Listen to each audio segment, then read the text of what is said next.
खबर कानपुर से, जहां सपा विधायक नसीम सोलंकी पर अभद्र टिप्पणी मामले में बड़ा एक्शन लिया गया है।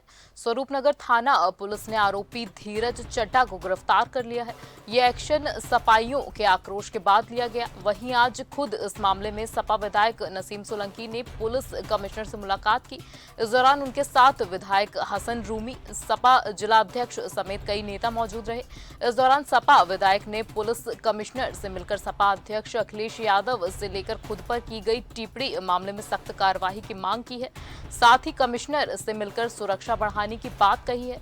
इस दौरान उन्होंने जेएमडी न्यूज से भी खास बातचीत की और क्या कुछ कहा, सुनिए। नहीं, कमिश्नर साहब के पास आना तो एक हालांकि मैंने जब ये परसों फ़ोन आता है, मैंने सबसे पहले उन्हीं को इत्तला करी थी कि देखिए मेरे साथ बदसलूकी हो रही है फिर से और फ़ोन पे मुझे धमकाया जा रहा है, तो आप इसमें तुरंत एक्शन लीजिए। खैर उन्होंने एक्शन भी लिया और आज उसकी गिरफ्तारी हुई, वो जेल चला गया। मुद्दा ये नहीं है कि कोई पागल आदमी है परेशान कर रहा है, और इतना भी पागल नहीं, उसको मेरा नंबर रटा हुआ है, जहन में मेरे घर का एड्रेस रटा हुआ है, तो इसका मतलब वो कभी भी मुझ पर अटैक कर सकता है। मुझे फ़ोन बार बार जो मिला के परेशान कर रहा है, तो इसका मतलब पागल नहीं है। आपको लगातार परेशान कर रहा है, मकसद क्या है इसके? अब वो तो वही बता पाएंगे, और पुलिस से मैं तो गुजारिश करूँगी और कि इससे अच्छी तरीके से पूछताछ करें कि इसका मकसद क्या है। पति मेरे जेल में है 2 साल से, उसको मालूम है हम अकेले हैं बाहर और मेरे बच्चे अकेले, तो वो उसका क्या मकसद है वो मुझे नहीं मालूम है। देखिए, पिछले कई दिनों से चड्ढा नामक एक अज्ञात आदमी अपने आप को ज्ञात कराने के लिए उल जलूल हरकतें कर रहा था। हमारी विधायक नसीम सोलंकी को तरह तरह से प्रताड़ित कर रहा था, फ़ोन कर रहा था, ऑडियो उनके वायरल कर रहा था।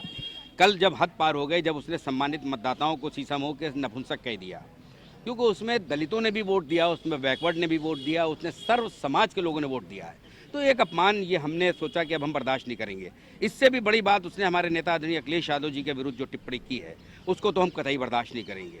हमने कह दिया है, क्योंकि करोड़ों लोग के मानने वाले पीडीए के नेता आदरणीय अखिलेश यादव जी, उनके मानने वाले, उन मानने वाले लोगों को इसने करोड़ों करोड़ों लोगों को उसने अपमानित किया है।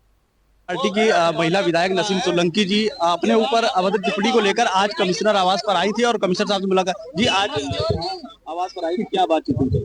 हमने शिकायत करी है कि जो इस तरीके की हमारे साथ हुई है बदसलूकी, तो आम लड़कियां और महिलाएं कहाँ सेफ है, तो हमने ये बात रखी है कमिश्नर साहब से। क्या लग रहा है, उत्तर प्रदेश के मुख्यमंत्री द्वारा कार्यक्रम किया गया था महिला विधायक को सम्मान को लेकर, उसमें आप सम्मिलित भी हुई थी, आपको सम्मानित भी किया गया था, तो किस तरीके से देखती हैं आज उसके तुरंत बाद इस तरीके से कॉल आती है आपको, जो है इस तरीके से अभद्र टिप्पणी की जाती है? क्या नहीं, गलत है ना, हमें कहीं सम्मान मिल रहा है और वहीं हमें जूते से मारा जा रहा है, तो ये सम्मान का हम क्या करेंगे? हाँ, हम किस तरीके से ये विधायक की हम जीत के आए हैं, तो हमने अपनी मेहनत से जीती है, कोई ऐसा नहीं है कि कहीं हमने।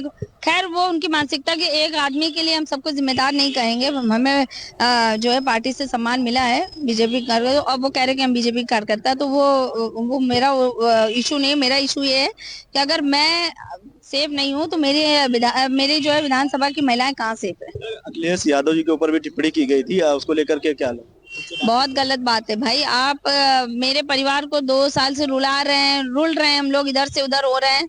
अब राष्ट्राध्यक्ष जी के जो है एक गरिमा है, उनके जो एक पद है, आप इस तरीके से उनके ऊपर टिप्पणी कर रहे हैं, तो इसके लिए हमने कमिश्नर साहब से कहा है कि आप इसको जो है बिल्कुल संज्ञान में लें, ताकि इस तरीके की गंदगी और ना समाज में फैले। किसी प्रकार का आपको खतरा या कुछ समझ में आ रहा है? बिल्कुल है। मुझे तो लग रहा है वो बाहर आने के बाद पता नहीं क्या कर दे, कब अटैक कर दे, क्या है, तो वो है, तो मुझे उनसे खतरा बहुत ज्यादा।